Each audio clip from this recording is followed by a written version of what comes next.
Apa yang Anda lakukan jika Anda berhadapan langsung dengan pembunuh anak Anda? Apakah Anda akan mengambil nyawa monster itu karena mengetahui Anda sendiri akan menjadi monster?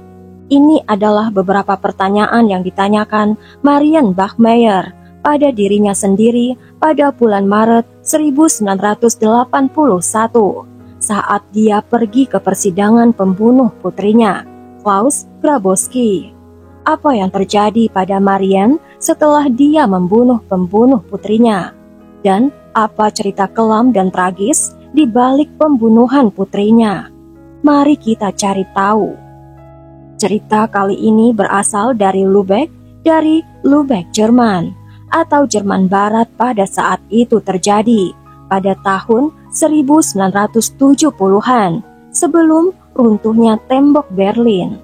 Marian Bachmeier lahir pada tanggal 3 Juni tahun 1950, putri dari pengungsi dari Prusia Timur. Dia adalah seorang ibu tunggal yang berjuang. Marian sudah menyerahkan 2 putri pertamanya untuk diadopsi. Tetapi ketika dia memiliki anak ketiga, Anna, dia memutuskan akan membesarkannya sendiri. Sekarang Marian menjalankan sebuah pub dan memiliki cukup uang untuk membesarkan si kecil. Bukan hanya kekurangan uang atau pasangan tetap yang membuat Marian menyerahkan 2 putrinya untuk diadopsi. Marian dibesarkan oleh orang tua yang sangat ketat. Ayahnya adalah seorang tentara XSS yang suka minum miras dan mudah marah, dan ibunya yang juga pemarah, dan kedua orang tuanya adalah Kristen yang kuat, sehingga mereka membenci Marian yang lebih liar dan gaya hidup bebas, dan mereka selalu bertengkar. Setelah orang tuanya bercerai, ketika ibunya menikah lagi, Marian diusir dari rumah. Ibunya menyalahkan Marian penyebab masalah hubungannya karena pemberontakan Marian. Marian pada usia 16 tahun akhirnya hamil dan tanpa rumah yang stabil, dan ketika dia melahirkan bayi perempuannya, dia berikan kepada orang lain. 2 tahun kemudian, Marian mulai hamil lagi dengan seorang anak laki-laki dari sekolah menengahnya. Dan ketika dia tinggal beberapa hari lagi untuk melahirkan, Marian dianiaya oleh orang asing di sebuah disko. Tentu saja ini sangat traumatik bagi Marian, dan dia yakin dia tidak bisa membesarkan anak ini dengan baik, sehingga putri keduanya juga diadopsi. Setelah dia lulus dari SMA, Marian dapat pekerjaan sebagai pelayan di pub yang akhirnya dia jalankan. Ini memberinya tempat tinggal tepat di atas pub itu, dan Marian segera memulai hubungan dengan manajernya, Christian. Marian menginginkan anaknya kali ini. Christian merasa berbeda. Christian belum siap menjadi ayah, sehingga mereka berpisah dan Marian melahirkan Anna pada tanggal 14 November 1972. Tidak ada yang dapat memisahkan Marian dan anaknya kali ini. Anna tumbuh menjadi anak yang bahagia, tetapi karena Marian sering bekerja shift malam, dia tidur di siang hari meninggalkan putrinya bermain dan bersosialisasi dengan tetangga di luar selama berjam-jam tanpa pengawasan. Pada pagi hari, tanggal 5 Mei 1980, Anna seharusnya pergi ke sekolah. Anna marah kepada ibunya. Mereka bertengkar pada malam hari sebelumnya, dan karena Marian sedang tidur, Marian tidak bisa memeriksa putrinya. Anna mengambil ranselnya dan pergi ke rumah temannya berjalan kaki. Tetapi temannya sudah ke sekolah dan Anna harus kembali ke rumahnya. Tetapi Anna memutuskan untuk mengambil perjalanan jauh. Sementara itu, Marian bangun menuju ke sebuah janji yang akan berlangsung. Sampai jam sekolah Anna berakhir, Marian terkejut melihat putrinya berusia 7 tahun itu tidak ada di sana. Anna tidak berada di rumah temannya juga. Pada penghujung hari, Marian melaporkan orang hilang. Keesokan harinya, seorang wanita masuk ke kantor polisi. Dia ingin melaporkan pembunuhan yang dilakukan tunangannya, Klaus Grabowski, yang berusia 31 tahun, telah mengambil hidup Anna. Klaus adalah tetangga Marian dan bekerja sebagai tukang daging, dan dia memiliki catatan kriminal yang buruk, tetapi terlibat dalam penganiayaan anak.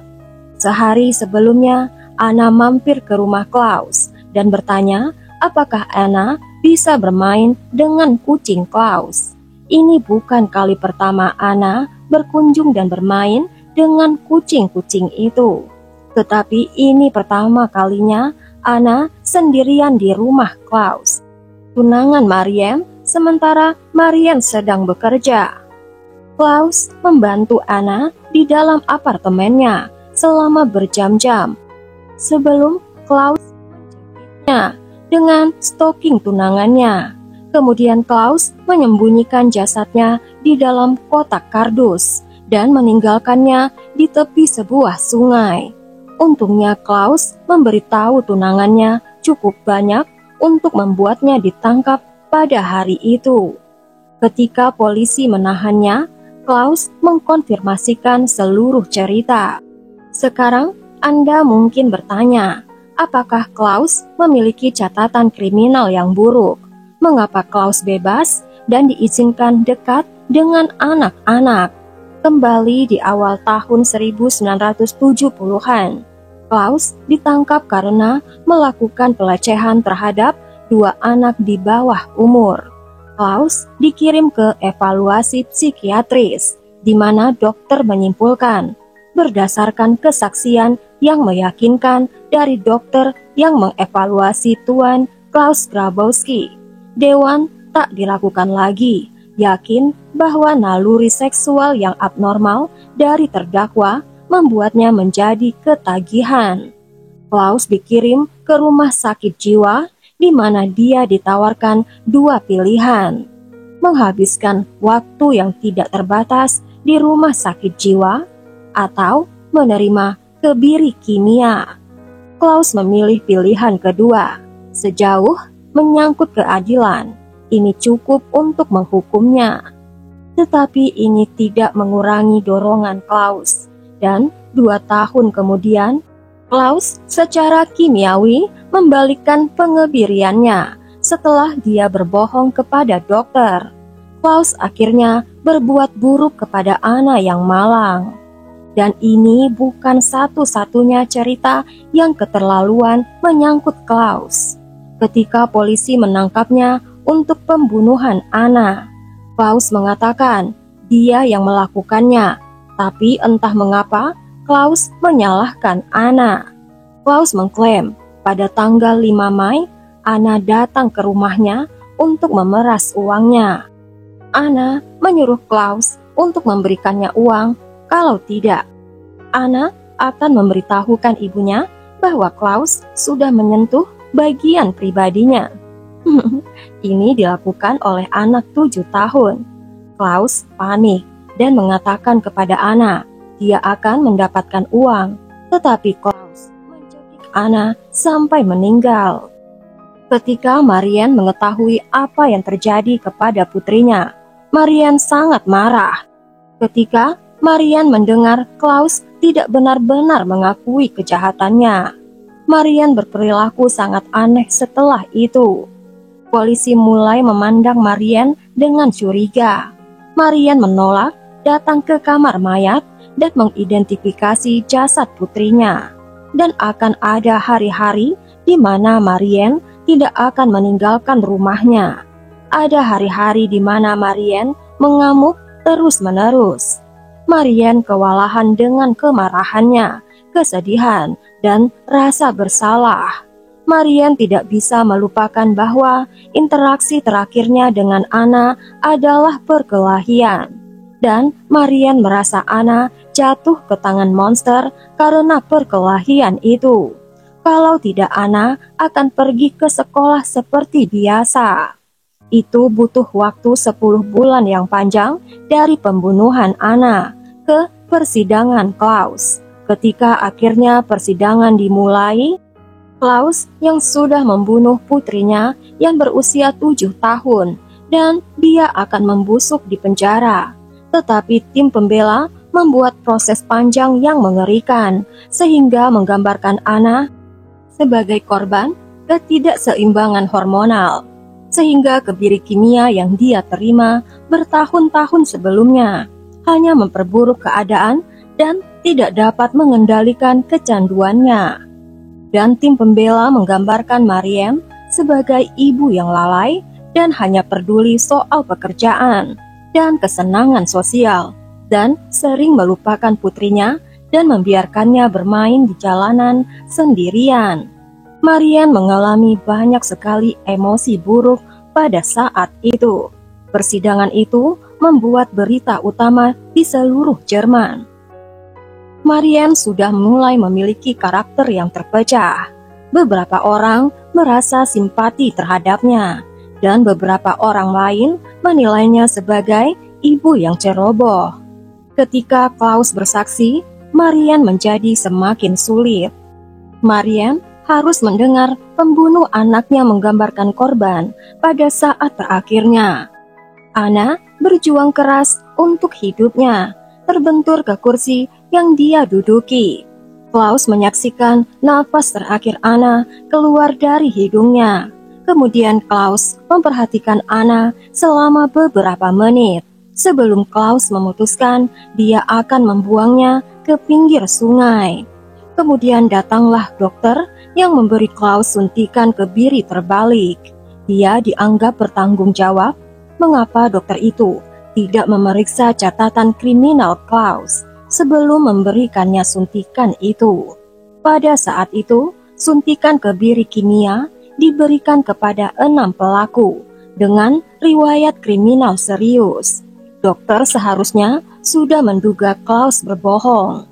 Dokter itu sangat menyesali tentang perbuatannya pada saat itu, dan dia tidak mendapat hukuman apapun. Marianne dan Christian bahkan telah mengajukan gugatan terhadapnya, tetapi dibatalkan karena tidak ada kolega dokter itu yang mau bersaksi melawannya. Pada hari kedua persidangan, Marianne mendengar pembicaraan antara hakim dan pengacara pembela. Marianne mengerti bahwa Klaus akan memberi pernyataan lain pada hari ketiga ini, dan adalah kesempatan lain untuk mendapatkan tuntutan yang lebih rendah. Pada tanggal 6 Maret tahun 1981, Marianne memasuki ruang sidang sekali lagi. Dia memasukkan tangannya ke dalam sakunya, mendekati meja. Marianne berjalan dari pintu depan ke kursi tempat Klaus duduk, menunggu untuk memberikan kesaksiannya. Kemudian Marianne melaksanakan rencananya. Marianne memberi Klaus 8 kali tembakan saat Marianne memanggilnya babi. 7 peluru mencapai punggung Klaus dan 6 peluru pertama mematikan. Marianne tidak menolak penangkapannya. Dia hanya berkomentar, "Dia membunuh anak perempuan saya. Saya ingin menembaknya di wajahnya, tapi saya menembaknya di punggungnya. Kuharap dia mati." Ayah Anna, yaitu Christian, menyaksikan seluruh kejadian itu. Dia telah menjadi ayah yang ada dan tiada buat Anna. Tetapi Christian sangat mencintai Anna, dan dia berduka bersama Marianne. Christian sudah melihat keadaan emosi Marianne sejak kehilangan Anna, dan Marianne sangat marah kepada Klaus. Tetapi Christian tidak pernah berpikir Marianne akan bertindak sejauh itu. Ketika Marianne menembak Klaus, Christian bergumam, "Dia melakukannya. Dia benar-benar melakukannya." Selama persidangan, Marianne mengatakan bahwa dia bermimpi menjadi Klaus dan melihat penampakan Anna di ruang sidang. Dokter yang memeriksanya mengatakan dia meminta sampel tulisan tangan Marianne, dan Marianne menulis, "Aku melakukannya untukmu, Anna." Dia juga menggambarkan 7 hati di kertas. Masing-masing adalah tahun kehidupan Anna. Ketika bersaksi, Marianne berkomentar tentang percakapan yang dia dengar sehari sebelumnya di gedung pengadilan. "Saya dengar dia ingin membuat pernyataan. Saya pikir sekarang akan datang kebohongan selanjutnya tentang korban, anakku, untuk menutupi biaya persidangan." Marianne menjual kisah hidupnya ke majalah Stern. Dengan ini seluruh negeri tahu tentang perjuangan masa lalunya.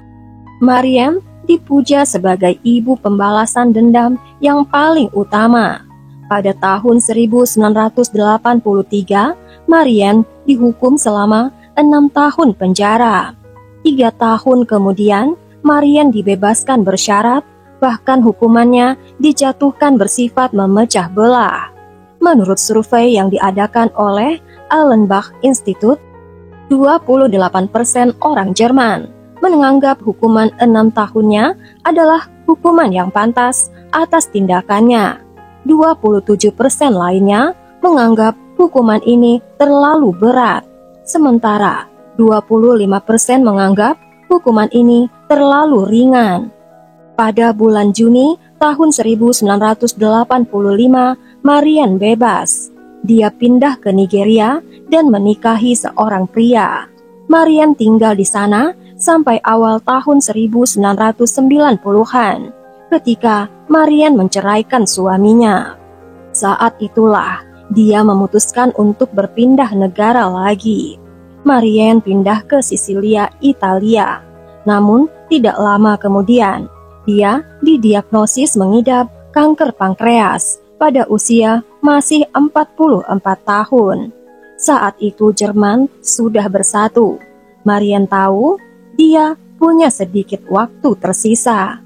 Jadi Marianne kembali ke rumahnya dan meminta Lukas Maria Balmer, seorang reporter DNR yang memfilmkan minggu-minggu terakhir hidupnya.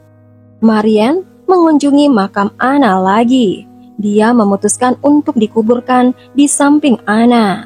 Marianne bahkan berkumpul kembali dengan salah satu putrinya yang sudah dia berikan untuk diadopsi, Natasha.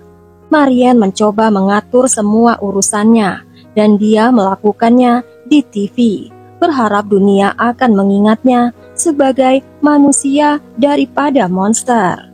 Marianne meninggal tanggal 17 September tahun 1996 pada usia 46 tahun, dan dia dimakamkan di sebelah putrinya Anna. Sampai di sini dulu ceritanya guys. Bagaimana pendapat kalian tentang kasus ini? Tulis di kolom komentar ya. Berikan subscribe dan like, tekan juga tanda loncengnya untuk cerita yang lain.